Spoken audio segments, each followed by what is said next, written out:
नमस्कार। आज फिर अपने चैनल एस्ट्रो व्यू पॉइंट के माध्यम से आप लोगों के सामने हूँ। प्रलय के इस दौर में आप सभी जहाँ भी हों सुरक्षित हों, आपके परिजन सुरक्षित हों, आपके नातेदार रिश्तेदार सुरक्षित हों, आपके मित्र सुरक्षित हों। बाबा विश्वनाथ से यही कामना है। कहीं कहीं अखबारों में मैंने पढ़ा, टीवी पे देखा कि बाल के माध्यम से भी कोरोना आता है। मैंने बाल ही कटवा लिया, न रहेगा बांस न बाजेगी बांसुरी, और बड़ा आराम महसूस भी हो रहा है। विद्यालय बंद है, जाना है नहीं, ऑनलाइन एजुकेशन भी नहीं चल रहा है इस समय, फुली रेस्ट है, अध्ययन में अपना समय बिता रहा हूँ। कोरोना के इस दौर में जो भारतीय संस्कृति के हिसाब से बचने के लक्षण हैं, मैंने कई लोगों को सुना कि कोरोना क्या है, अरे कुछ होता थोड़े, ये सरकार का शिकूफा, ये है वो है, डॉक्टर्स का है, खाने पीने का माध्यम है। बहुत सारे लोगों ने इस तरह के आरोप लगाए निराधार।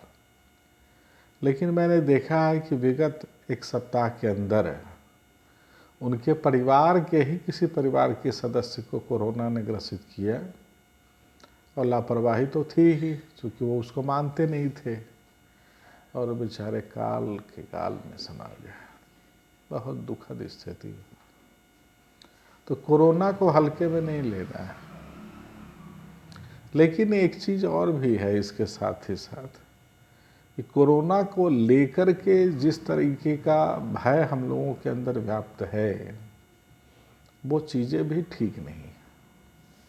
बहुत सारे लोग डिप्रेशन के शिकार हो रहे हैं, कारोबार तो प्रभावित है ही। लेकिन सृष्टि का नियम है कि अगर रात आया है तो दिन भी आएगा, दिन आया है तो रात भी आएगा। सब दिन सुख का समय नहीं रहता है, थोड़े ही समय कष्ट का समय है, लेकिन आगे आने वाला जो समय होगा वो काफ़ी अच्छा समय होगा। ये तो एक गज़ल मैंने सुना था, उसमें था कि या रब तू ही बता तेरे बंदों को क्या हुआ, सुनते हैं आजकल तेरा बंदा खुदा हुआ। कैसी है रोशनी तेरे ख्वाबों की शहर की, रोशन न हो सका कोई दिल में बुझा हुआ। स्थितियां ये है कि इंसान अपने को भगवान से भी बड़ा मानने लगा। तो ईश्वर ने कहा कि चलो तुम्हारी औकात तुमको मैं दिखा देता हूँ। तो इस तरीके से कभी कभार कभी भूकंप आता है, कभी सुनामी आती है, वही भूस्खलन होता है। उत्तराखंड में ग्लेशियर का पिघलना जारी है। एक तरफ बांध बनाए जाए तो दूसरी तरफ ग्लेशियर आता है, पूरा हिमखंड उसको तोड़ के समाप्त। तो इस तरीके से प्रकृति, इस तरीके से ईश्वर हमको ये एहसास कराता है कि तुम मेरी रचना हो, तुम हमसे श्रेष्ठ नहीं हो। इन चीज़ों को स्वीकारना चाहिए। और ये जो कठिन समय है, इसमें भगवती की साधना करनी चाहिए। आज मातृ दिवस, हम माँ की आराधना करते हैं, पूजा करते हैं, साक्षात देवता है माँ। तो इस अवसर पर हमें ईश्वर की आराधना भी करनी चाहिए, और उनके प्रति अगर हम स्वस्थ हैं तो प्रतिदिन उनको धन्यवाद देना चाहिए कि हे ईश्वर, आपके कारण मैं आज जीवित हूँ, मेरे परिजन सुरक्षित हैं। तो इस तरीके से हमको करना चाहिए। और सकारात्मक भाव जो है, कोरोना से मौत हो रही है, सच्चाई है। कुछ लोग लापरवाह थे, उनके कारण उनकी मौत हो रही है। कुछ लोग लापरवाह नहीं भी थे, लापरवाह लोगों के कारण उनकी मौत हो रही है। कोई कहता हवा में है, कोई कहता है कि ड्रॉपलेट के माध्यम से हो रहा है। तो साइंटिस्ट लोगों का है, कोई कभी कोई कुछ कहता है, कभी कोई कुछ कहता है। फिलहाल हम लोगों को जो कहता है उसको मान लेना बुद्धिमानी है, उसमें हम लोग कुछ कर नहीं सकते हैं। हम लोग वैज्ञानिक तो है नहीं कि हमारे पास में कोई उसके आधार हो पुख्ता, तो जो कह दे उसको मान लीजिए, अपनी सुरक्षा खुद करिए।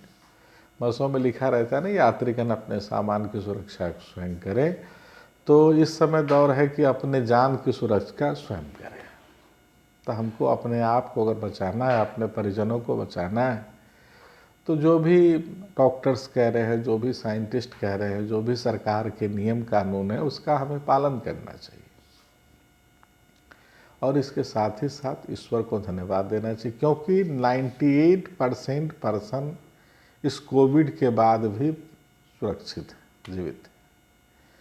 तो हमारे किसी परिजन को हो गया अगर कोविड, किसी मित्र को हो गया, अगर वो बच गया तो 98% में मेरे भी कई सहकर्मियों को हुआ है।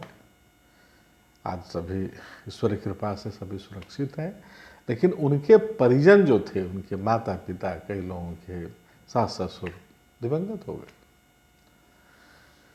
तो कहने का मतलब ये है कि हम ईश्वर के प्रति जो है धन्यवाद ज्ञापित करें और ईश्वर की आराधना में अपना समय बिताएं।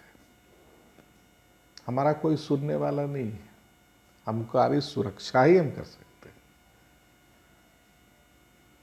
तो ईश्वर को धन्यवाद देते हुए, उनकी आराधना करते हुए सुबह शाम आरती करिए। आरती जो आर्त भाव से की जाती है, अब इससे कठिन समय क्या है? हजारों की संख्या में लोग मर रहे हैं, इससे कठिन समय और क्या है? तो आर्त भाव से हमें भक्ति करनी चाहिए। और इस कष्ट से मुक्ति देने वाला कोई अगर है तो वो परमपिता परमात्मा ही है। वो भगवती बगलामुखी हैं, विश्वनाथ हैं, भगवान शंकर हैं, महाकाल हैं, रुद्र हैं। उन्हीं की आराधना करके, उन्हीं की भक्ति करके इतनी बड़ी समस्या का समाधान हो सकता है। अपना ख्याल रखिए, अपने परिजनों का ख्याल रखिए, अपने मित्रों का ख्याल रखिए और जितना हो सके दूसरों का ख्याल रखिए। जय माँ भारती।